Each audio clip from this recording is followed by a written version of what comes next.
We are made of saturated fat, red meat, and cholesterol. If the brain can't build cholesterol molecules, it's in trouble. Curcumin, like so many other plant compounds, it's an irritant. Dr. Georgia Ede, a Harvard-trained psychiatrist and the best-selling author of Change Your Diet, Change Your Mind. She's on a mission to fight chronic disease and fix your brain. And it starts with food. Mental health disorders are brain disorders, major depression, bipolar disorder, schizophrenia, and of course dementia. It's not just that your emotions or your behaviors are being affected. The brain itself is experiencing damage. Most people are eating too many of the wrong carbohydrates with every meal and snack. They're getting these dangerous glucose spikes in the bloodstream, therefore also in the brain, simply because you had the wrong information about what a healthy breakfast is supposed to look like. If people have the right information about what's causing the chemical imbalances in the first place, you can do a lot more with dietary changes in ways that no medicine can. Because I was keen to understand your thoughts about statins. The problem with statin drugs is that all of them cross the blood-brain barrier. I've had many patients over the years who have started a statin medication. They start to have problems with their memory. They start to have problems thinking clearly. These are sometimes people in their 30s and 40s. Protection of the brain is not about addition. It's not about adding magical things to your diet. It's about subtraction. Do you think that people, if they want to treat mood disorders, that they need to do a high-fat diet? Well, it depends on what you mean by high fat. This episode with Dr. Georgia Ede is a topic that is very personal to me, the brain and mental health. Now, I suffered from a mental health disorder from a very young age, and I really wish I knew this information 20 years ago. And that's really why I started this health podcast, to understand how the food that we eat, our diet, affects our overall health, and of course, learning from the best experts. And it's absolutely incredible how much we have grown over the last year. So if you're enjoying these episodes, if you're learning from these episodes, please hit the subscribe button. Together, we can take control of our health. Thank you.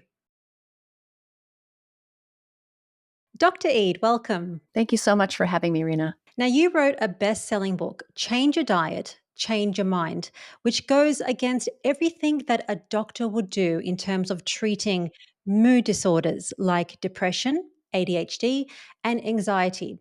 And Dr. Ede, even you say that if somebody is diagnosed with a mental health issue or a mood disorder, you don't have to live with that diagnosis for the rest of your life. You don't have to be on medications. You don't necessarily have to take pills for the rest of your life if you fix your diet. So today, Dr. Ede is going to share her 25 years of clinical experience and provide a very simple 3-step approach to fix your brain from these common health issues. We're also going to talk about the best foods to eat, and we're also going to talk about a very common medication that's prescribed every day that could be damaging your brain. So Dr. Ede, my first question, if somebody is just watching this and they wake up every morning feeling not very motivated, they feel that they have brain fog, they feel anxious, as a Harvard-trained psychiatrist, do you think that's normal? No, that is not what we should expect. We actually, because we've been fed the wrong information about nutrition for generations, we have been feeding our brains improperly our entire lives. And therefore, we really don't have any idea how much better we could feel if we start to feed the brain properly, which is the foundation of my work. And even though it's not all about diet, it's largely about diet. And, I'm sure you and I will talk in more detail, as you were saying, about what we mean by a brain healthy diet, what a brain healthy diet should actually look like. But most people are walking around with suboptimal mental health, even though they may not realize it. We think it's normal to have trouble getting through the day, to feel tired after meals, to become easily irritated by minor stresses in life, to have difficulty bouncing back from losses or traumas. And we expect our brains to function less well over time. We expect our brains to deteriorate over time and our memory to start to fail us. This is what we've been led to believe is normal, but it is anything but. We can expect so much more of not just our brains, but also our entire bodies if we feed our brains and bodies correctly. Absolutely. So we're talking about mental health issues or mood disorders. What is the difference between the terminology, just so that we're talking about the correct terminology? Mental health issues or mental health in general, and mood disorders? Are they one and the same? So all mood disorders are mental health issues, but not all mental health issues are mood disorders. So mood disorders are a certain type of mental health issue. So mental health issues can be anything from concentration problems to sleep problems to energy, sort of difficulty with mental stamina, productivity, could also be anxiety, irritability, mood swings, memory problems, lots of different types of things. Mood disorders themselves are specifically about in terms of your outlook on life, depressed mood or mood that is too energized or too high. So your mood is either up or it's down, but sometimes it can even be a mixture of both. But mood has to do with how you feel about yourself and the rest of the world, whether your outlook is positive or negative. I think that's a big part of how you would define a mood disorder. So these include depression, bipolar disorder, and depression with psychotic features. These are examples of mood disorders. Absolutely. And I've got a list here just so that people can understand, because sometimes we think about mental health disorders and we just think it's normal to feel down. It's normal not to feel great, but it actually isn't. And it's not normal to not feel optimal in life and not feel happy. So as Dr. Eid was saying, anxiety disorders, depression, bipolar, migraines or headaches are not normal. ADHD, IBS, panic disorders, eating disorders, these are not normal physiology of the brain, of the human body. Is that correct? That's absolutely correct. So if we have this, we have to really look at our diet, and we're going to talk about what we need to be eating. But first, I want to understand, how common are these mental health issues in our society? Well, if we're looking at from a global perspective, nearly 1 billion people in the world now have a mental health condition so serious that it qualifies under the category of disorder, which means that it's so serious as to interfere with some aspect of the person's ability to function. So those are just the people that we know about. Of course, there are many other people who are suffering from mental health disorders who have not been diagnosed because they haven't come to our attention. So this is likely to be an underestimate. And so I think that one of the most important things to understand about disorder versus mental health issue is that you can have anxiety for very good reasons, and that can be useful and important in your life. Anxiety, we have an anxiety kind of as an alert system. We have the ability to feel anxiety for a reason.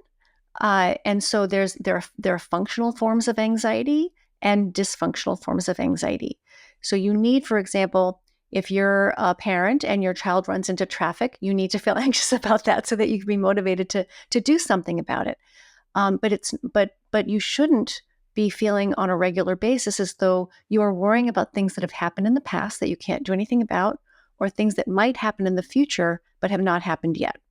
And so and it shouldn't be disabling you. It shouldn't be interfering with your ability to function. Anxiety should help you function, not interfere with your ability to function or paralyze you. And so anxiety can be a good thing, but you can have too much of a good thing for no reason. So the same thing with depression. It's normal to feel depressed or down if you've gone through a serious loss. You're grieving. You're adjusting to a change in your life that you hadn't expected. It's disappointing to you. That also is perfectly normal, but it shouldn't last a long time, and it shouldn't paralyze you. It shouldn't stop you from functioning in your daily life, or keep you in bed for many days, or cause you to want to harm yourself. So all biological conditions, whether they exist in the brain or the rest of the body, exist on a spectrum from normal and adaptive and functional and useful to disorder. And it's all a matter of degree. So, and there really is no sharp line of demarcation between these two things. But I think, most of us have come to expect to live, most of us have not come to expect to live at this optimal level, where our mood, our energy, our concentration, our memory are all optimally functioning. most of us have come to expect a much lower level of function. We're kind of just getting by. And that's still not considered a disorder. Disorders are really disabling and profoundly impairing of our ability to function. Absolutely. And that's why your work is so important. People, when they think about the brain, they're really scared of getting Alzheimer's or dementia, Parkinson's disease. Um, in your opinion, as a Harvard trained psychiatrist for the last 25 years, is mental health issues as dangerous as getting a terminal brain disease? So mental health disorders are brain disorders, and they often, particularly in more serious conditions such as major depression, bipolar disorder, schizophrenia, and of course dementia, it's not just that your emotions or your behaviors are being affected. The brain itself is experiencing damage. And so, for example, inflammation of the brain is occurring in these conditions. Deterioration of the brain is occurring. The actual delicate infrastructure, the architecture of the brain is deteriorating in these conditions. And we see that people, for example, with major depression and bipolar disorder and schizophrenia, they are at a much higher risk for developing dementia later in life. That we see when we look at special images of the brain, that we can see that certain structures in the brain are smaller because the cells that are in those structures, let's say, for example, the hippocampus, which is the brain's learning and memory center, which we know deteriorates in Alzheimer's disease, is also smaller. The size of the hippocampus is also more likely to be smaller in people with these major mental health conditions, which we don't think of as pre-dementia. So all of the things that are underlying major mental health conditions, if we look at all these different conditions, such as severe OCD or major depression, bipolar disorder, schizophrenia, and even Alzheimer's, if we look at these serious mental health conditions, they may look very different on the outside, but on the inside, they actually have a lot in common. And this is where it's actually very helpful to understand that, because it may seem impossible to figure out what's going on, hopelessly complex. But actually, the closer you look, the more similar these conditions can appear to be.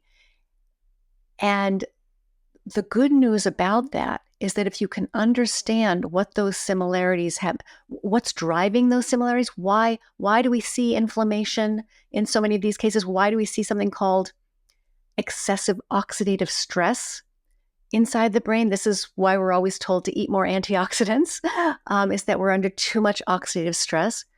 Why do we see, we see inflammation, we see oxidative stress, and we see something called insulin resistance, prediabetes. I'm sure many of your viewers and listeners already know a lot about these conditions.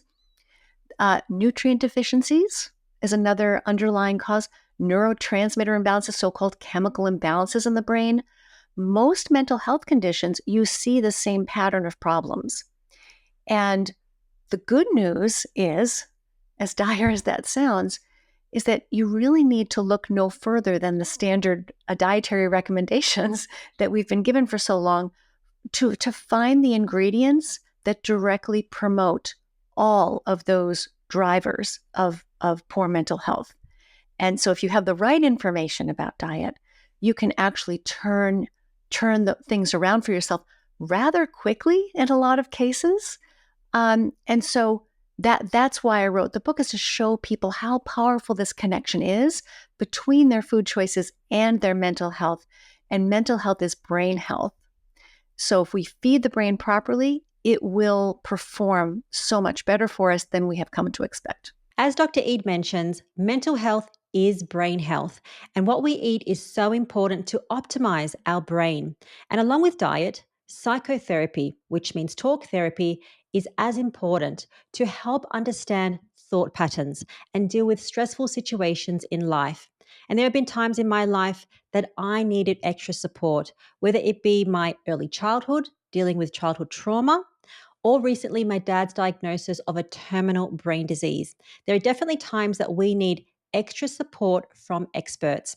And that's why I have BetterHelp as a sponsor of today's video. BetterHelp will connect you to a licensed therapist who is trained to listen to you and give you unbiased advice. And I have found this particularly beneficial because sometimes we don't want to talk to our family and friends because it could be out of judgment or maybe they might not understand.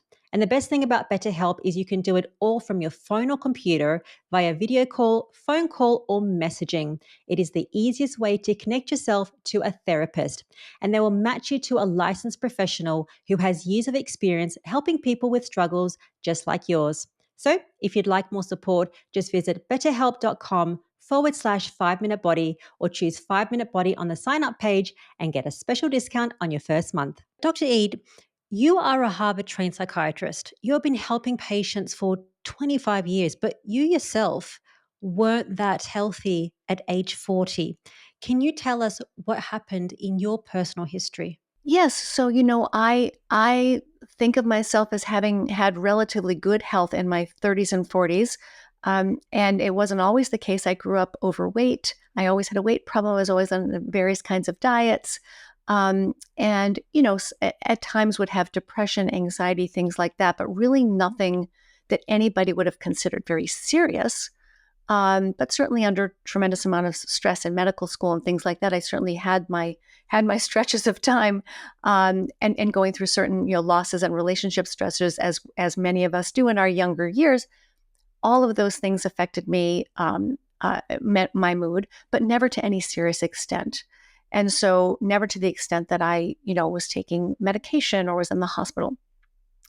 And so, but I eventually figured out if I exercised regularly and I was careful with my diet, that I could actually feel quite a bit better. And I did that for many years. I exercised religiously. I counted calories. I ate kind of a low fat, lower cholesterol, higher fiber diet, primarily to control my weight. I really thought of food choices, I think as many women do, as primarily affecting and helping me control my weight. It never crossed my mind that what I was eating could determine my mental health or any of my patients either. So it was really my early 40s. I'd already been practicing for about 10 years at that point, that I came across my own health issues.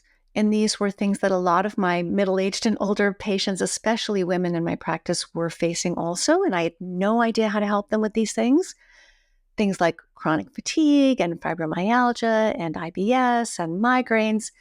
And it was so difficult for me to get through the day when I was dealing with all of these things that, I went to see lots of specialists. I was working at Harvard at the time. I saw lots of very caring and very intelligent and very thoughtful specialists who were trying to help me. They did all kinds of tests and told me that everything was normal, which of course it wasn't. But they had no answers for me, and none of them asked me what I eat, which was interesting. And they all sent me home with the same recommendations about lifestyle: exercise, eat a high fiber, low fat diet, be careful with saturated fat and meat and those sorts of things, eat more plants, eat more fruits and vegetables. I was already doing all of those things. So I really was left to my own devices to try to figure out what I was going to do.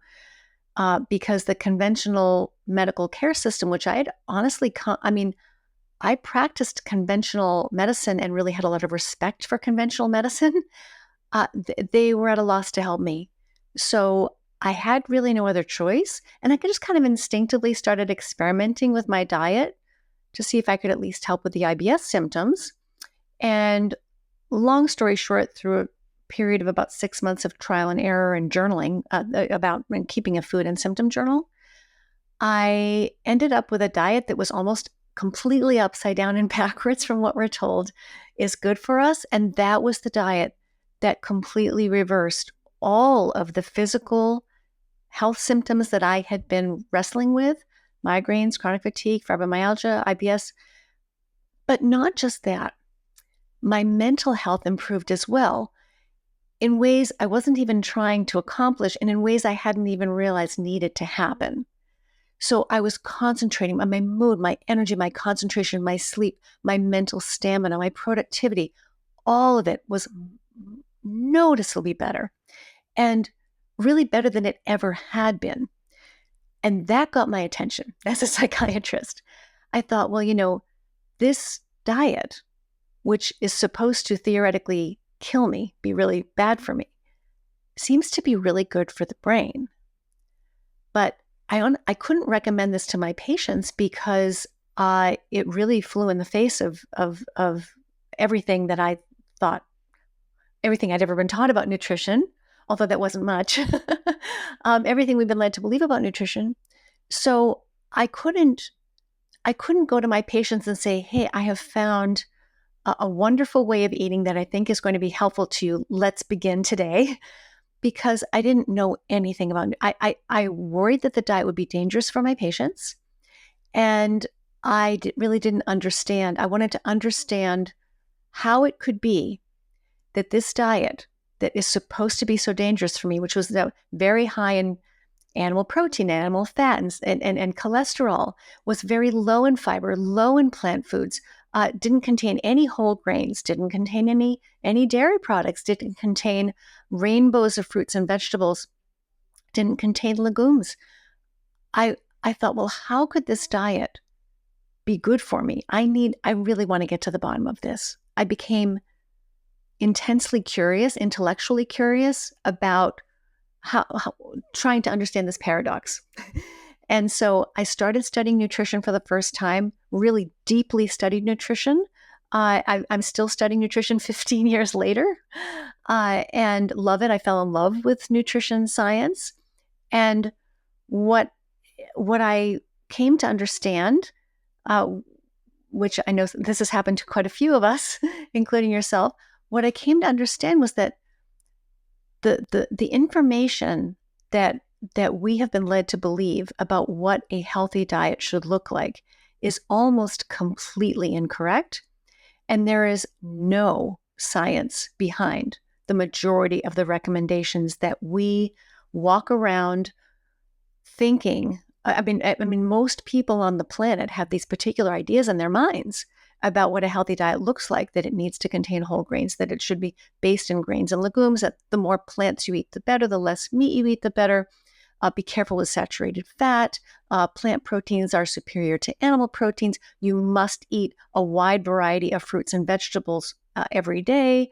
All of these beliefs about nutrition, there's no science behind them whatsoever. There's no logic behind them. There's no biology behind them. There's no rationale. So when you actually look at when you look at the biology of food, the individual foods that make up the diet, and you look at the biology of the brain, the biology of the body, brain metabolism, the digestive system, the biochemistry of how we break foods down, all of these things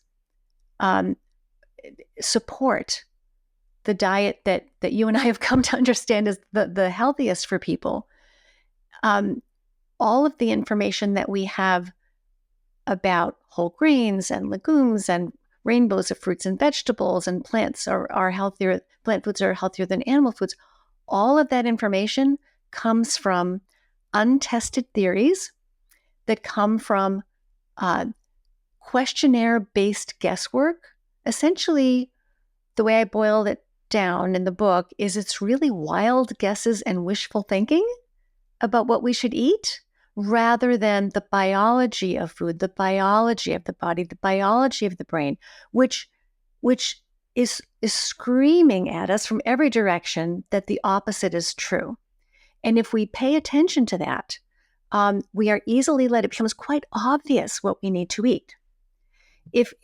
Once you remove all of these unscientific studies, which form, unfortunately, the lion's share of what we're told is good for us, when you understand which studies those are, and that you need to just remove those from your database about what you're thinking about. If you remove all of those so-called nutrition epidemiology studies from your thinking, you create an epidemiology-free zone. You end up with very clear, very logical very simple rules about what human beings are supposed to eat to support optimal health. So you alluded to what you were eating, something that is very opposite to what we've been told to eat. Let's give it a label. Is it the carnivore diet? Well, let me just say that it is a meat-centric diet. So this is a diet that must include at its core animal foods. And what you include beyond that, I make this case in the book, what you include beyond that is really up to you, based on your metabolic tolerance, how much carbohydrate you can safely tolerate, which plant foods you can safely tolerate. I'm not convinced that we need to include anything beyond meat if we don't want to, but I think many of us can be robustly healthy if we include a decent amount of plant food in the diet, but we do need to understand that not all plant foods are created equal. Not all of them are equally nutritious. Not all of them are equally safe. Many plant foods have more risks than benefits, particularly the plant foods that we are told to base our diets on, which are the grains, beans, nuts, and seeds, form the foundation of the Mediterranean diet, of the plant-based diet, of vegetarian diets, vegan diets. If you structure your diet that way, you are basing your diet on the some of the least nutritious and riskiest plant foods that are available. Absolutely. We're going to talk more about step by step foods not to eat, foods to eat, and what to focus on. Do you think that people, if they want to treat mood disorders, that they need to do a high fat diet? Well, it depends on what you mean by high fat. So, higher fat than we are used to eating, yes, absolutely. So, yes, I mean, the majority of the calories from a healthy diet should come from fat and not from carbohydrate. That is optimal. The dietary carbohydrate is completely optional. Of the three macronutrients, fat, protein, and carbohydrate, the only macronutrient that is entirely optional in the human diet is carbohydrate. And the reason for that is that we can make all of our own glucose. Glucose is the simple sugar in the bloodstream. And there are many organs throughout the body, including the brain, that do need some glucose at all times in order to function at their best. That does not mean that you need to eat carbohydrate to generate that glucose and provide that glucose for your cells because of a process called gluconeogenesis, which just means making glucose from scratch. So we can make all of our own glucose from protein and fat smoothly, reliably, for the rest of our lives without any peaks or valleys or drama, from protein and fat. So you can choose to get you can choose to create glucose out of dietary carbohydrate. You can eat starches and sugars, break those foods down and create glucose and generate your glucose that way. Or you can choose to generate your glucose from inside your body out of protein and fat. So dietary carbohydrate is optional. And I think one of the really interesting things about this is that it's not just that it's optional, it may be suboptimal. It may be better for you, I would argue, to make your own glucose rather than to get most of your glucose from dietary carbohydrate, because when you make your own glucose, it's a demand-driven system. Your body knows exactly how much you need at any given moment, depending on the circumstances. So you're not going to get, steep, unnaturally spikes in glucose that could be damaging to every organ in your body. You're not going to go to dangerously hypoglycemic levels. The body knows what you need. And so if you're taking in carbohydrate from outside the body, in many cases, you don't really know exactly how much you need or what kinds are best for you. There's a lot of confusion about how much carbohydrate we should eat and what types. And so you're very likely going to be taking in more than you need sometimes, often most of the time, and of the wrong types. And so it's going to be causing a lot of instability in your blood glucose levels that is completely unnecessary. If you generate it from within, then you can trust your body, your evolutionary biology, to know exactly how much you need. And so I think there is an advantage to creating your glucose from within. As Dr. Ede mentions, there is zero requirement for dietary carbohydrates in our body. And to optimize your brain and overall health, we need to eat a lot of fat and a lot of protein. And a great way to do this is to follow a carnivore diet, even for 90 days. I followed a carnivore diet for the last 4 years, and I have seen incredible improvements, not only in my mental health, but also in my physical health. But 4 years ago, when I started, I had no support. My doctor was telling me, you're going to get a heart attack from eating all of this saturated fat and so much red meat.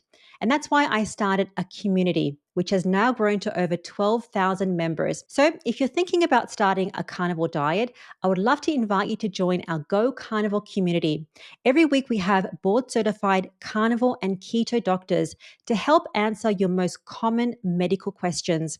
We also have coaches, fat loss challenges, loads of meal plans, and lots of free and paid features to help you get the best results. So if you'd like to join, just head to gocarnivore.com and there's a special discount for your first month. Let's talk about the cause of these mental health issues or mood disorders. Do you first think that any of these mood disorders are caused by genetic predispositions of people?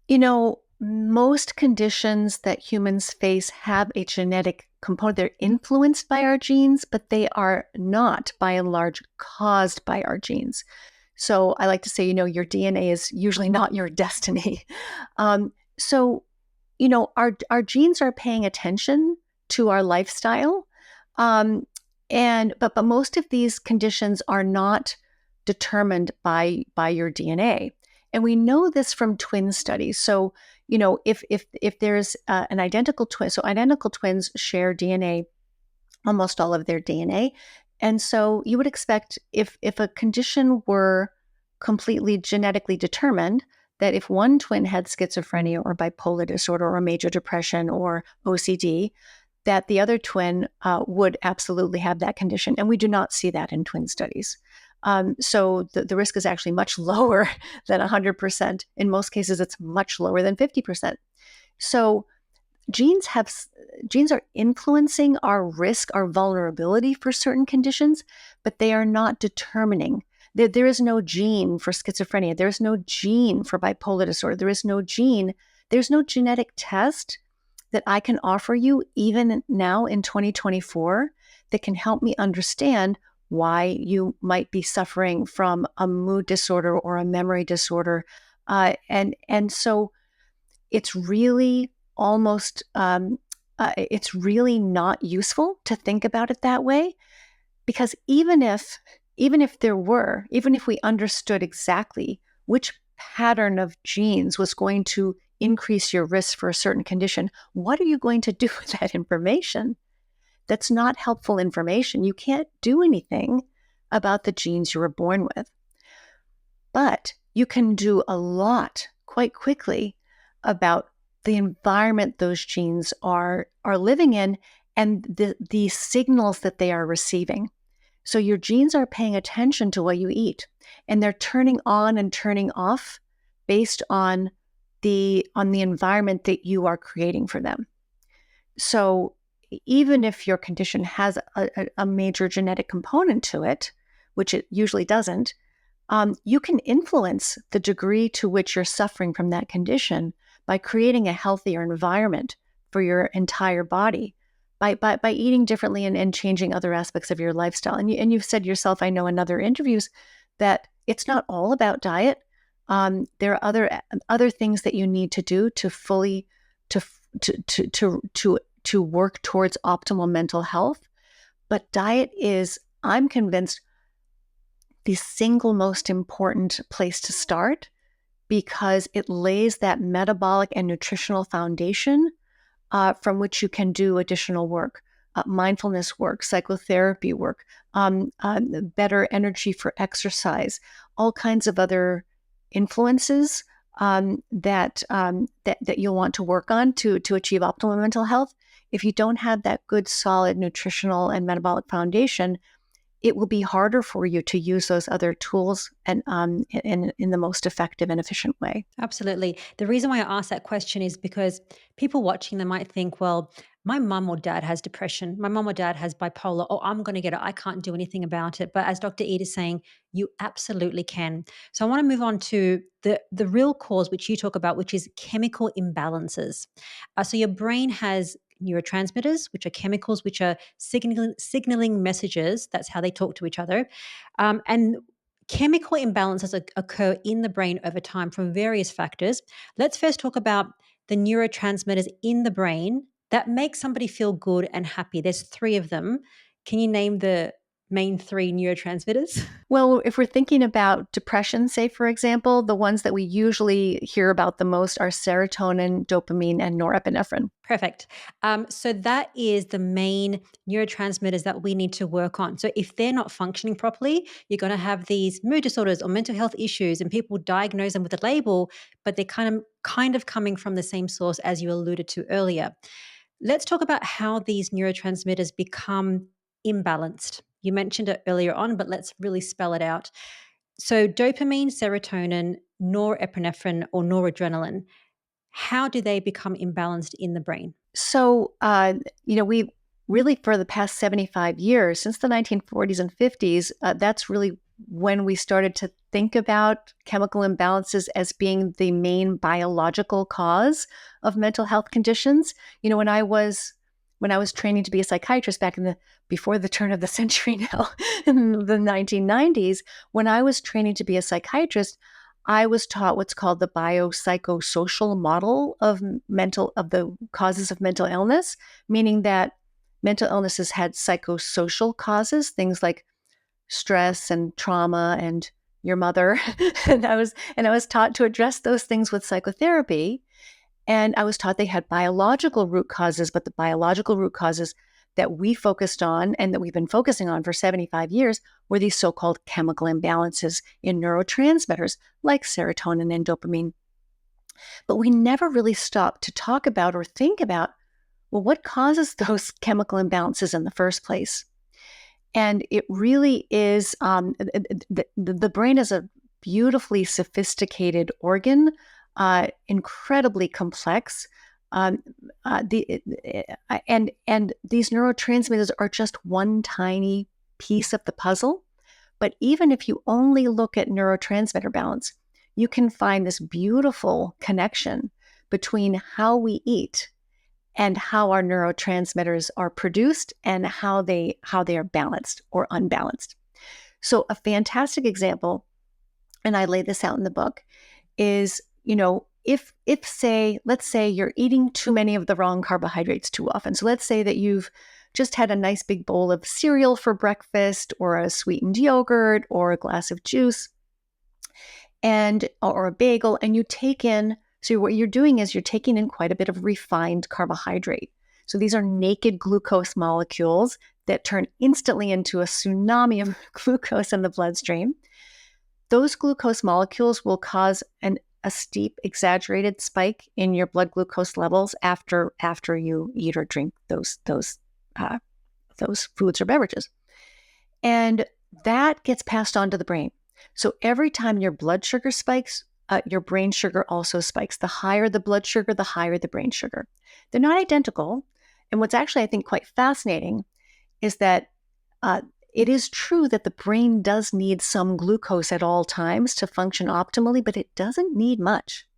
In fact, the blood-brain barrier, which separates the general circulation from the interior of the brain, it keeps the brain glucose level about 80% lower than the blood glucose level on purpose. It really doesn't need a lot of glucose. So in any case, when you've got too much glucose in your bloodstream, you will also have too much glucose in the brain because they rise and fall together. When you've got too much glucose in the brain, that extra glucose literally sticks. It sticks to proteins and lipids and DNA molecules, all kinds of important cellular components of the brain, and kind of caramelizes them and cripples them into these dysfunctional, sticky clusters These are called advanced glycation end products. They're also, for short, the acronym, which I think is quite useful, is AGEs. These are AGEs. And the reason why that's a useful acronym is because it's well established that AGEs are a main driver of premature aging of the brain and many other tissues throughout the body. So when you get these sticky clusters piling up in the brain, that's a problem, because then brain cells can't communicate or function properly.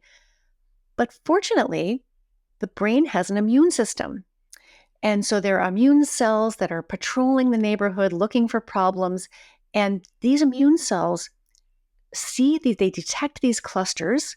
And they say, okay, something's wrong. We need to clear these away. So they sound the alarm. On purpose, they release these SOS signals, inflammatory cytokines and oxygen-free radicals. So these inflammatory cytokines are just little messengers that deliberately create inflammation, and oxygen-free radicals are there to deliberately create oxidative stress.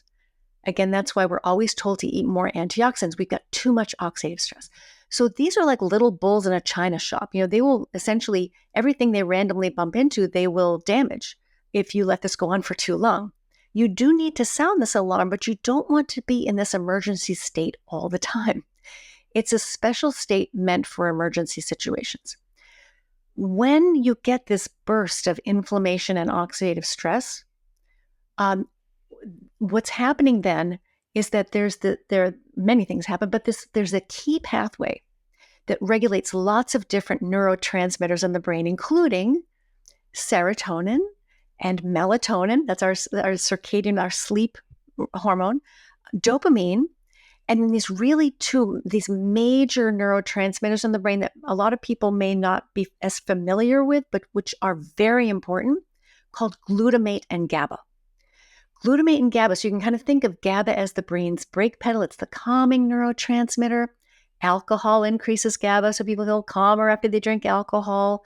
Benzodiazepine medications like Ativan and Xanax and Klonopin, these also activate GABA and are calming. So the calming neurotransmitter GABA, and then the excitatory neurotransmitter, the stimulating neurotransmitter, is called glutamate.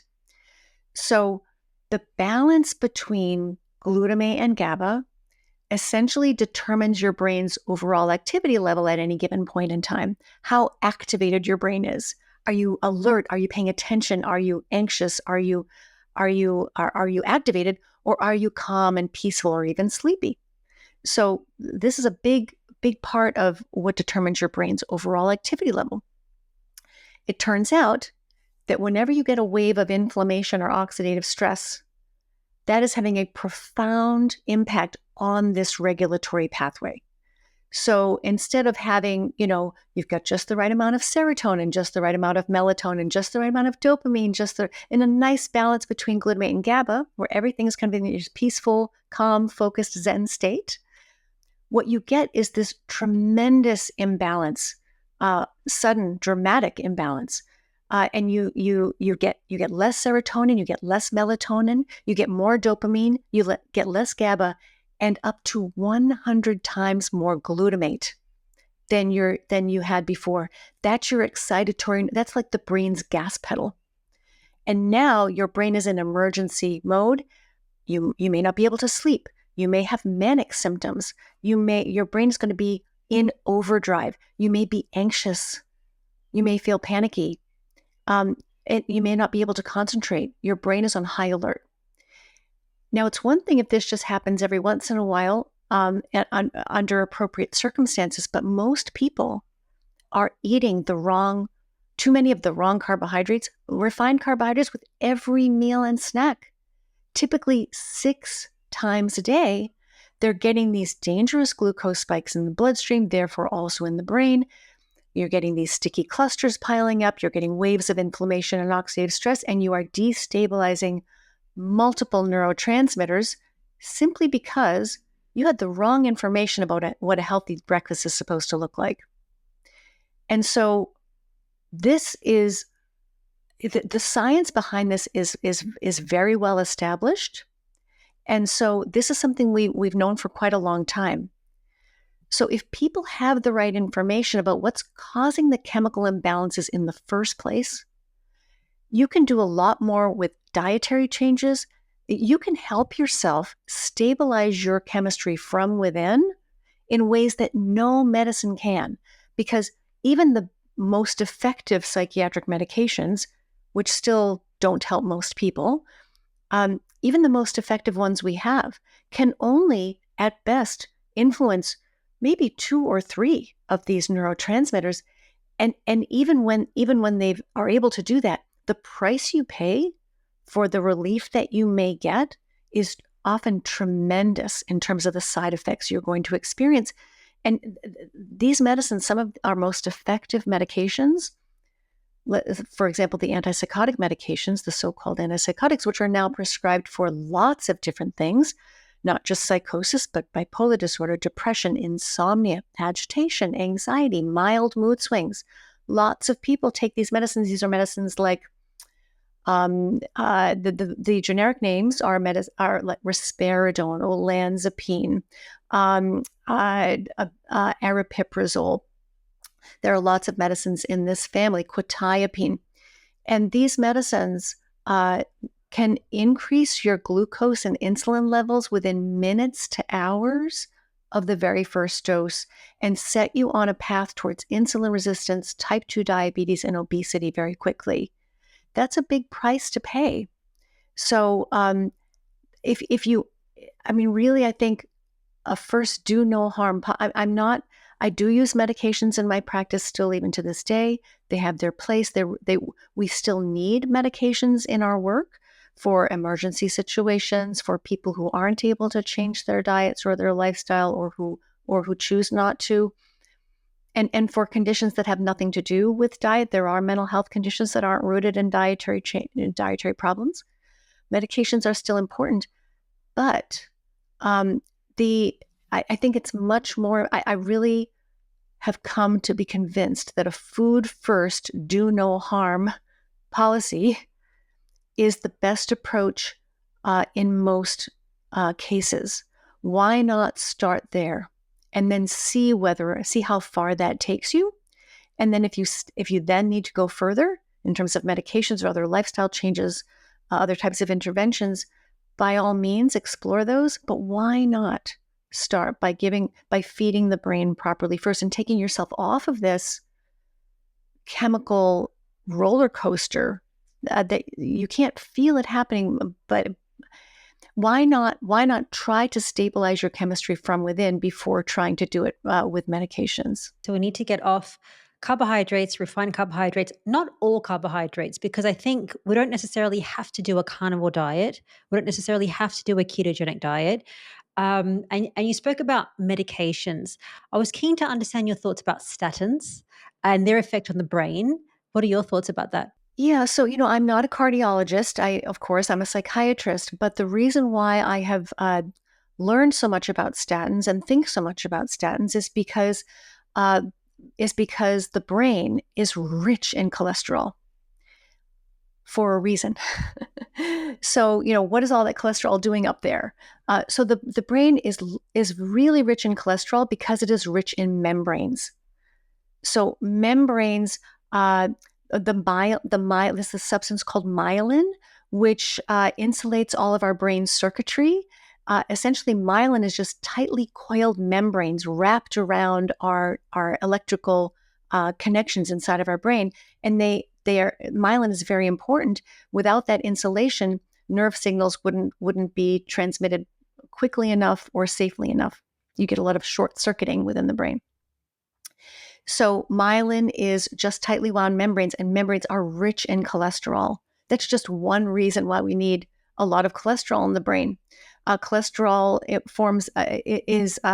helps guide developing nerve endings to their final destinations when the brain is developing or when new connections are forming. Cholesterol is really important for the synapse, where the synapses where brain cells connect with each other and where they're trying to communicate with each other. Cholesterol plays a very important role in synapse function, in brain cell communication. lots of other, the membranes that wrap mitochondria. Mitochondria do many important things, but one of the things they're most famous for is generating energy. Mitochondria have not just one membrane, but two. They're a very special double membrane system. And those membranes require lots of cholesterol. So the brain needs a lot of cholesterol. And so cholesterol isn't just something bad to be bludgeoned into submission with a medication. Cholesterol is a vital molecule, essential for all cellular life. So all of our cells require cholesterol.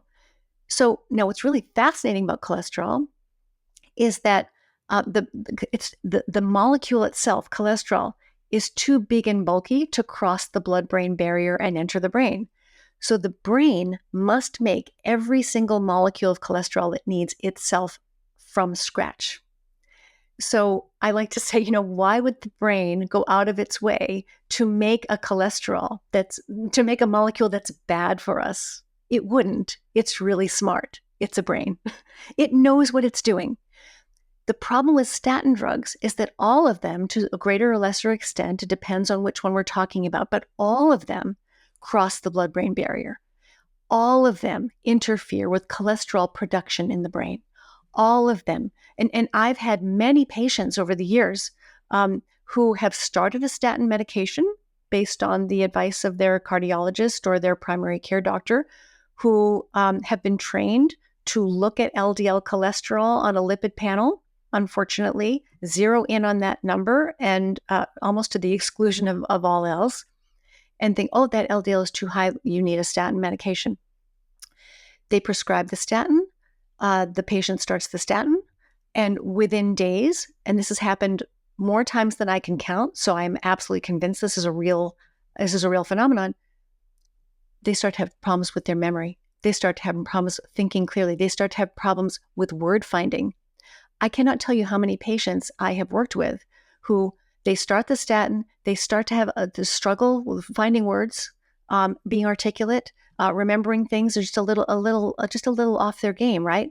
These are sometimes people in their 30s and 40s. Stop the statin, their mind clears up within days. Start the statin back up again, the cognitive impairment occurs again. This is a very real phenomenon. And so it makes sense if you think about it. The way statins work is they turn down the enzyme, the activity of the enzyme responsible for building cholesterol molecules. If the brain can't build cholesterol molecules, it's in trouble. It needs to be able to build cholesterol molecules. You don't want to interfere with that. Statin medications have almost the science behind statins and heart disease prevention is extraordinarily weak. For whatever questionable, minuscule benefit you might be getting from a statin in terms of your cardiovascular risk, that tiny potential questionable benefit is offset by a tremendous amount of risk, not just to brain health, but to the health of all of your cells. All cells need cholesterol. And I think it's quite important to understand this, that statin drugs increase your risk for type 2 diabetes. This is very well established. Type 2 diabetes is very dangerous for your heart. It's a very powerful risk factor for cardiovascular disease. And so you're getting much more risk than benefit. Now, as a psychiatrist, I can't deprescribe somebody's statin medication. That would be beyond my scope of practice, but I can educate my patients and attempt to share this information and the science and all of the literature with the patient's other doctors to see if they might be willing to reconsider the statin. And I can also educate my patients to say, all of us on your healthcare team, we may have different opinions about whether or not you should take a statin. We are all advisors. You get to make the final decision. It's up to you whether or not you want what you think of this risk versus benefit. This is your life. You get to, so listen to all of us, do your own homework, and you decide. I really do think that patients need to view themselves as when they're going to physicians as seeking consultation. So a lot of patients will say to me, well, I can't stop the statin. My doctor won't let me. And I think that that's just a not as useful way of thinking about the physician-patient relationship. I think we are all advisors. We give the best advice we know how to give, and then the patient ultimately takes responsibility for what they think makes the most sense for them based on their goals and their preferences. Absolutely. I think people need to be empowered. Find knowledge, find doctors like yourself, like Dr. Chafee. I did an interview with Dr. Chafee about dementia, talking about how if patients take statins, they are cases where they're getting dementia or Alzheimer's. When they go off the statins, their Alzheimer's or mild Alzheimer's disappear. So talking about the knowledge that we need to equip ourselves with, let's talk about fat for the brain. Why is fat so important for brain health? Yeah, so again, the brain is very rich in fat as well. And it's not canola oil up there. Quite a bit of it is actually saturated fat. It's so funny, we're taught to, avoid saturated fat and red meat and cholesterol. We are made of saturated fat, red meat, and cholesterol. I mean, if you look, that's what human beings are made of. So it really doesn't make any sense when you think about it. But in any case, fat is very important for all of our cells. Again, membranes are made of fat. But fat is not just a structural component of all cells, cell membranes and other types of other components of cells, but certain types of fat serve very, very important unique functions in brain cell signaling and brain cell development, in the visual processing system, in mitochondrial energy production. These are the omega-3 fatty acids, and even form a very important role, a central role in our immune system. Omega-6 and omega-3, the essential omega-6 and omega-3 fatty acids, play vital roles in our immune system. So these are essential fats. We must consume these. We can't make them ourselves. So fat is very, very important. And fat, we think of fat as some unwanted substance that we're just trying to get rid of as much as possible. But we do need fat. And when a person has too much body fat, they're storing excess body fat, all that is stored energy. And believe me, you want to store energy as saturated fat because it's really the most lightweight, most compact, most flexible way to store fat. It allows you to move about in the world. You do not want to store your energy the way plants do. Plants store their energy as starch. Almost all of the energy in a plant is stored often in roots or large, lumpy, starchy structures called tubers. These are things like potatoes and yams and carrots. These are starchy, underground energy storage organs. Imagine if we had to store all of our energy this way. We'd have to sort of drag large lumps of starch behind us as we're moving about in the world. This is impractical. So we are intelligently designed to have this lightweight, compact, flexible, almost limitless capacity to store energy on our bodies. This is a beautiful system. And so fat is good. The only thing that's bad about fat is that if you eat the wrong way, you will accumulate too much of it. But it's only because your body is doing what you're telling it to do. It's taking all of the extra calories that you're taking in. Let's say, for example, you eat a zero fat diet. Let's say that all you eat all day is, potatoes. Let's say you eat potatoes all day long or rice all day long. There's virtually no fat in those foods. So you're eating virtually a zero fat diet. Can you still become fat? Of course you can. The reason why is because when you're taking in carbohydrate, if you can't burn it right away or store it, then you have to turn it into fat. There's no other choice. The body will not let go of excess energy if it can help it. It's squirreling all that away for a rainy day. So now, if you're not exercising a lot, then you're not going to need a lot of, you're not going to be able to burn much. And you can't store much as we have very limited capacity to store energy as starch. Our muscles store some glycogen. That's our form of animals store carbohydrate as glycogen. It's a starch, just lots of glucose molecules stuck together in our muscles and in our liver and a few other places too. But mostly that's where the starch gets stored. But it's not very much. We have maybe, if we're lucky, a day's worth of starch that we can store. And then we run out. That's what fat is for. We can store months and months of energy as fat.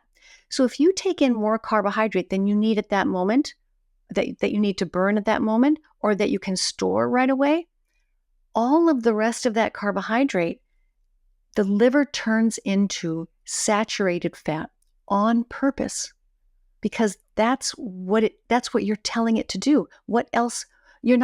What other choice is there?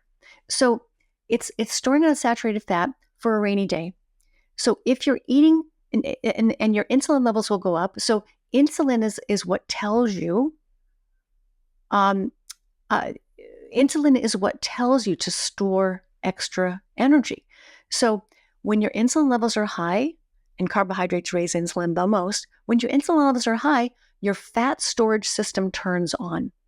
When your insulin levels are low, fat burning turns on. If your insulin levels are too high, you cannot burn fat. So let's say that you have 100 extra pounds of body fat. If you're eating a high carbohydrate diet, your insulin levels are going to be running too high too often, because that's what you're telling them to do. You're taking in a lot of carbohydrate, and carbohydrate demands more insulin than protein does, and fat barely touches insulin at all, really doesn't generate an insulin response. It's carbohydrate largely. When your glucose levels go up, your insulin levels go up, insulin tells you to store fat. If your insulin levels are running too high too often, your body can't burn fat. Insulin levels have to come down to a certain point in order for you to be able to access that stored energy. So even if you have 100 pounds of extra fat on your body that you'd love to lose, your body can't even see it. It can't access it because your insulin levels are too high. It's not that you're eating too much fat. You could be eating no fat at all. It's that you're eating a high insulin diet. And really, if people get nothing else from this book, it's the importance of eating following and living a lower insulin lifestyle. Most of the problems that we have in our mental health and physical health have to do with living a high insulin lifestyle. And so easy. We have tremendous control over our insulin levels. Insulin is almost entirely driven by our food choices. So if you understand that, then you can have tremendous control over your mental health, your physical health, your body weight, your intellectual future, your mood, your energy. Insulin is not just a simple glucose regulator. It's not just simply a blood sugar. It's a metabolic hormone, a master hormone, and it's a growth hormone. You don't want to be in growth and storage mode all the time. This is really important for people to understand. So there are lots of different ways, as you were saying, to improve the quality of your diet, to improve your mental health. And I think the three dietary patterns that make the most sense to consider, biological sense, are paleo diets, ketogenic diets, and carnivore diets. And if you understand how, that those diets make a lot more biological sense than the ones that we are advised to eat, then you can really, within days to weeks, experience remarkable improvements in your physical and emotional health. Do you think if somebody wants to improve their mental health and optimize their brain, should they do a carnivore diet just overnight? No, at least that I would not recommend that. But you know why I asked this question? Because so many people, I do a carnivore diet. I've been doing it for the last 4 years. It helps with my mental health. But I didn't do it overnight. And many people do it overnight, and that is not the way you should do it. I'm really glad you brought this up, Rena, because this is, it actually can be quite dangerous to adopt such a dramatic change in diet that quickly. This is true not just for carnivore diets, it's also true for ketogenic diets and for low carbohydrate diets. It's even true for stricter fasting protocols. And the reason why you don't want to jump immediately from a standard diet, which typically contains at least 300 grams of carbohydrate per day, that's a very high insulin diet. The reason why you don't want to jump immediately from that level of carbohydrate consumption down to let's say a low carb diet of 50 grams a day, or a ketogenic diet of 20 grams of carbohydrate per day, or a carnivore diet which contains no visible sources of carbohydrate. The reason why you don't want to do that is not only will your blood sugar drop very precipitously, but your insulin levels are going to plummet. They're not going to go down to zero unless you have type 1 diabetes. We won't talk about that, but they're not going to come down to zero. You'll still have insulin, but it's that steep, sharp drop in insulin from a very high peak to a much, much lower number overnight. That is tremendous shock to the brain and body. Your physiology, it's going to take a while for your all of your pathways, your biochemistry, your acid-base balance, your antioxidant system, your stress hormone levels, your electrolyte balance. It's going to take your neurotransmitter balance. It's going to take a tremendous. It's going to take days to weeks for your brain and body to find their new equilibrium and kind of to adjust to that shock. And so, because you can't adapt to that degree of insulin reduction overnight, you should not drop your insulin levels overnight. Especially if you have any health conditions, if you have blood pressure problems, blood sugar problems, if you have diabetes, if you're taking medications for blood sugar to lower blood sugar, if you're taking medications to lower blood pressure, if you have any kind of serious health condition, or you take any medications, because this tremendous change in your physiology is going to affect how the medications are processed in your body. In some cases, it can affect levels of those medications. Your blood sugar can drop very dramatically. And your blood pressure can drop dramatically. Now, these are healthy changes. Most people want their blood pressure to come down. Most people want their blood sugar to come down. And so these are healthy changes. You will lose, if you're retaining fluid, which high insulin diets will stimulate your body to retain too much fluid, you'll lose a lot of that excess fluid when you drop your insulin levels. But if you lose too much fluid too quickly, your blood pressure can drop and you can even pass out. And so what's the hurry? Take your time, gradually lower your insulin levels. This is really the number one problem with people trying to adopt a ketogenic diet or a carnivore diet or even a simple low carbohydrate diet too quickly. 9 times out of 10, when someone consults with me to say, I tried a ketogenic diet, or I tried a carnivore diet, or I tried a low carbohydrate diet, and it made me worse. So I stopped the diet. So, what can I do? That diet's not for me. And I would say, well, okay, well, tell me how you did it. 9 times out of 10, they changed their diet too quickly, or they only stayed on it for a few days and didn't give it enough time. You need to start low, go slow, but you need to go all the way. You need to give yourself the time it takes for your metabolism to make that shift so that you can experience the benefits. Now, in some cases, it only takes a few days to feel better. In some cases, it's a few weeks. And on the outside, maybe 3 months, 3 or 4 months. I usually tell people 3 days, 3 weeks, 3 months. You're usually in one of those camps. So, full adaptation to these diets can take, 3 months or longer. 6 months is really nice. But a lot of that benefit, a lot of that transition happens in the first few weeks. And so, but you really want to give yourself that time. So you want to start slowly, gradually lower your insulin glucose levels. That way you won't get a lot of the keto flu symptoms. You won't get, you won't feel lightheaded. You won't feel like you can't concentrate. You won't feel exhausted. Your body and brain will have time to slowly adapt so that it will be more comfortable for you.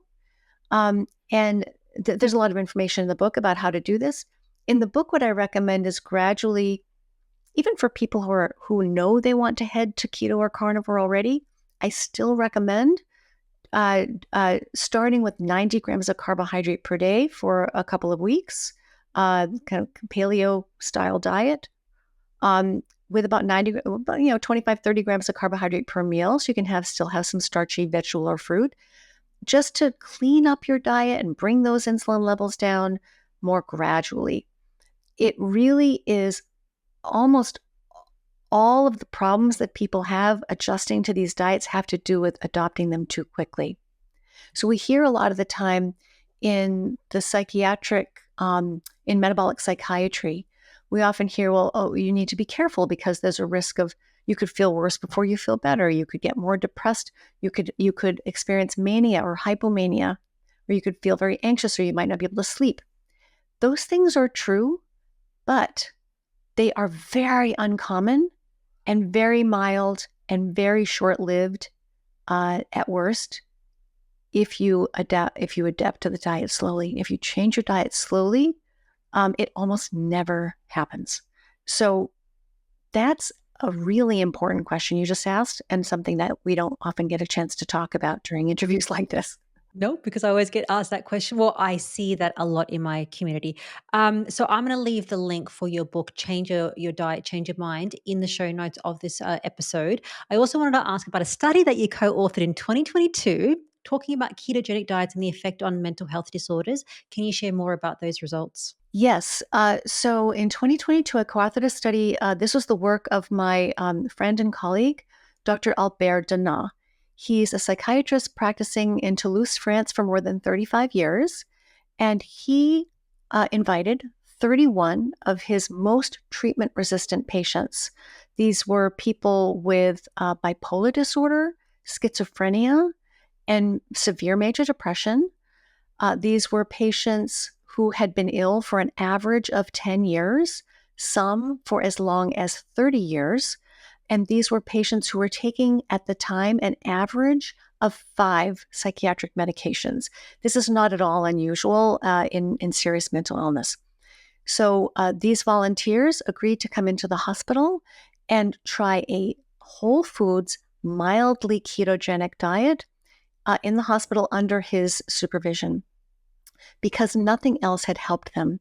They had been hospitalized, most of them more than once, in this very same hospital system, most of them by this very same psychiatrist. And so they'd gotten lots of care over the years. Some of them had been in his care for decades. So they had a good, trusting relationship with him. They came into the hospital, and 28 of those 31 patients were able to adhere to the diet for 2 weeks or longer, which is what you need to do in order to start to see benefits. And all 28 of those patients, regardless of their diagnosis, regardless of how long they'd been ill, regardless of how many medications they were taking or which medications they were taking, all of them improved substantially. In fact, 43% of them achieved clinical remission from their primary psychiatric diagnosis, and 64% of them left the hospital on less psychiatric medication. The degree of improvement was 7 to 10 times greater than we typically see in studies of antidepressant and antipsychotic medications. So these results are tremendously hopeful, offer tremendous hope for people out there who think they have tried everything. And they've been hospitalized and out of the hospital. They've taken medications, multiple medications. Nothing has seemed to work. This suggests that there is hope, no matter how long you've been ill, no matter how many different types of medications you've tried or how many times you've been hospitalized. These interventions are well worth exploring. These are powerful biochemical interventions, and with the power to help people in ways no medicine can. Let's say people want to do a paleo, ketogenic, carnivore diet, transition slowly, but they're on medications. How do you titrate off or down medications? How do you have that conversation with your doctor? Yes, so this is a really important point, and this is why in the book I do recommend that people consult with their healthcare professionals before they embark on any kind of a lower carbohydrate diet. Because when you restrict carbohydrate, the brain and body chemistry change. They change in really good ways, really healthy, positive ways, but it needs to be. You need to do it carefully, and so in order for it to be safe and comfortable. So for people who are taking, say, psychiatric medications, what we usually do is we add the diet to the medications. So most people who come to see me and all of the people who are in this study and all of the people who are in the even more recently published studies, there's research accumulating in this area, which is a really wonderful development. The beautiful thing about dietary strategies is it doesn't have to be an either or. It can be in some cases an and. You can use them together. So let's say you're taking 2 or 3 different psychiatric medications. Again, not at all unusual, and you wanted to try a ketogenic diet. And I do spell this out in the book. Is you can add the diet to the medications, but you need to be working with somebody who can closely supervise, especially that transition period. Because when you start the ketogenic diet, the first couple of weeks, there can be some adjustments that are hard to sort through. So we usually don't make any changes to the psychiatric medications during that period of time. But starting in week 3, sometimes the psychiatric medications can start to feel too strong. And that's because the ketogenic diet duplicates a lot of the effects of the psychiatric medications. So for example, the ketogenic diet improves the balance between GABA and glutamate, so the brain's gas pedal and brake pedal that we were talking about before. Well, let's say that you're taking a medication like a benzodiazepine, like clonazepam, which is the brand name is Klonopin. Let's say you're taking that medication for anxiety. And that also has a similar influence on the GABA glutamate balance. It's going to feel suddenly as if you've got too much medication on board, because now you've got the medication and the diet trying to do the same thing. This is just one of many different types of examples. So somebody who can work with you to make sure that you're not developing what look like side effects of that medication, even though you haven't changed the dose, the medication can start to feel too strong. And this can happen with lots of different types of psychiatric medications.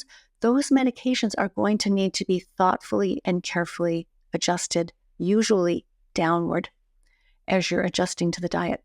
Now, the timing of that is very hard to predict because everyone is so different. Everyone's taking different combinations of medications. Sometimes we need to adjust them, sometimes we don't. And it really depends on the dose, on the mixture of medicines, on your particular brain chemistry, how sensitive you are, how rapidly you adopt it, so many different factors. And this is why I cannot give kind of general advice about how that process should unfold for any particular individual. It's going to be very different from one person to the next. This is why it's so important to work with a skilled professional on your healthcare team, to have at least one person on your healthcare team who understands the dynamics of that system, who understands that when you start a low-carb ketogenic or carnivore diet, the medications may need to be adjusted downward and often need to be adjusted downward. This may need to start happening as early as week 3, but it may also not need to start until much, much later. Some people sail through this adjustment period without any medication adjustment requirements. But then when they get to, let's say, 3 to 6 months out, they're feeling really good. Well, of course, then they want to try to lower their medication because one of their goals may have been to try to come off medication. And even in that case, even if you haven't had any issues of side effects arising, you still need to work very closely with whoever's prescribing those medicines to very slowly and carefully taper those medicines down. Because if you go too quickly or if you change too many at once, you could really have serious and sometimes even potentially dangerous withdrawal effects. So psychiatric medications need to be very carefully monitored while you're adapting to the diet, and even long after you've adapted to the diet.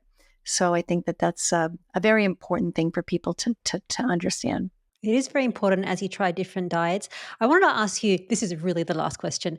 So if somebody is doing ketogenic or carnivore diet, and there's a big question about spices because spices are derived from plants. They're a potent plant toxin.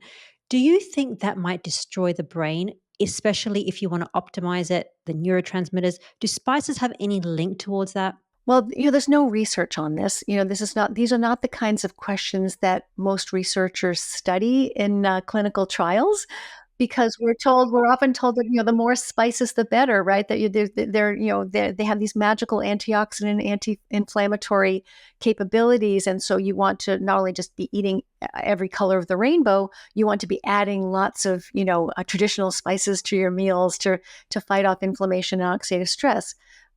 So there are lots of reasons why that's not true, but in fact, that the opposite may actually be the case. So, for example, I came across some research the other day about curcumin. So, curcumin is a molecule that is extracted from turmeric. Turmeric is viewed by many people in the nutritional psychiatry space as a superfood, a brain superfood, because it contains curcumin, which is supposed to have these, very powerful anti-inflammatory properties. And it has been shown in a few clinical trials to help with depression and anxiety in some cases. So you might think, well, okay, curcumin's wonderful. We should all be eating curcumin. We should all be eating lots of turmeric. And the more curcumin you eat, the better off you are. But actually, curcumin, like so many other plant compounds, really, it's an irritant. And we absorb it very, very poorly, so poorly that in order for these studies to work well, they usually have to manipulate the curcumin to try to get it, to try to trick our bodies into absorbing more of it, because our bodies very wisely do not allow it in. And so that right there should be a clue that, maybe we don't need it.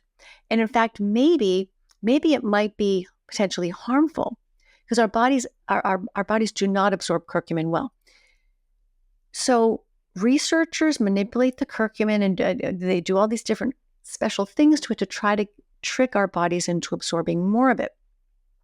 And that's how you can get it to try to help with certain things like depression and anxiety by fighting inflammation. And so it's very interesting, though. First of all, what's causing the inflammation in the first place? That's something you always want to understand. Second of all, many of these plant molecules, the way they work is by actually irritating our system, irritating our liver enzymes, so that our own systems, our own anti-inflammatory and own antioxidant systems will be spurred into action. So in a lot of these cases, it's not that the molecule itself that we're taking in is doing the fighting. It's that it aggravates us, and our system does the fighting, right? So our system is the one that's fighting off the inflammation and oxidative stress. But again, what's causing that inflammation and oxidative stress in the first place? But I've come across cases of severe liver toxicity documented in the literature from curcumin, and even lethal overdoses of curcumin. Curcumin is not necessarily good for us. And the other thing to point out about spices and superfoods and things like that is that often the actual whole food, turmeric, for example, that's not usually what's studied, because there's so little absorbable curcumin in the turmeric that eating the turmeric as a whole food, we don't see any documented benefits of that approach. You have to isolate and manipulate this molecule that comes from turmeric in order to try to sneak it past your defenses and see if you can get a rise out of your body. So, and that's what curcumin is a medicine extracted from turmeric. It's not a whole food. I think it's kind of a funny point, but I think it's worth making, is that we often hear that food is medicine, but actually, I think that's not I'd like to challenge that idea. I think, food is food and medicine is medicine. Food needs to nourish Really, all food is parts and energy. We need components to build our brains and bodies, and we need the energy to fuel those cells, right? If you eat foods that adequately nourish and adequately energize your cells and step out of the way and let evolutionary biology do the rest, your body and brain will work optimally for you. We don't need any help from these molecules extracted from foods. There's no such thing as a plant superfood. There's no such thing. And so protection of the brain against inflammation and oxidative stress and insulin resistance is not about addition. It's not about adding magical things to your diet. It's about subtraction. The power is in taking the foods away that are doing the damage in the first place, the foods that are causing the inflammation and oxidative stress and the insulin resistance in the first place. We have our own anti-inflammatory system. We have our own antioxidant system built in. And if we don't overstress it and overtax it, it will take care of us. And so when people say, oh, you need to eat more spices, these are really good for you. When you actually look at what's inside a spice, these are some of the most heavily defended plant foods or substances that exist in the food world. These are very pungent. They're often very bitter. They're often very sharp and caustic. And those are nature's clues to toxicity. Those are supposed to warn us, be careful. Don't eat too much of this. Maybe you don't want to eat any of this. This is going to give you a burning sensation on your tongue, or it's going to irritate your mucosal linings. It's going to give you heartburn. It's going to be, children don't naturally gravitate towards bitter and sharp and pungent and spicy foods. And that's for a reason. These foods are much more risk than benefit. I think, there may be a place for plant-derived medications if you are in dire straits, but I think that intentionally consuming these substances on a regular basis is probably doing more harm than good. What a fantastic answer. Well, Dr. Eid, thank you so much for providing this encyclopedia on not just how to have a healthy brain, but a healthy life. If we had more psychiatrists and doctors like you, the world would be a happier, healthier place. Well, I really do encourage clinicians out there who don't yet incorporate a lot of these principles, these nutrition and metabolic principles into their work to learn more about them. The research in the area is exploding, and I teach a course. I teach a CME certified course for clinicians of all backgrounds to learn how to safely use these dietary strategies in clinical practice, if this is something you're interested in doing with your patients. And again, it's not an either-or strategy. You don't have to necessarily set aside all of the tools that you're already using in your practice.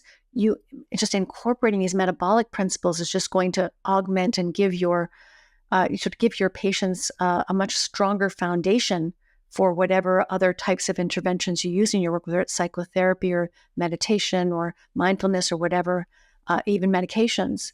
It's going to give them a stronger, healthier foundation. So I do hope that more psychiatrists will become interested in this field. I hope so too. And all the links for Dr. Eid, her website, her book, the study that we mentioned about the ketogenic diet is going to be linked in the show notes down below, so you can reference those.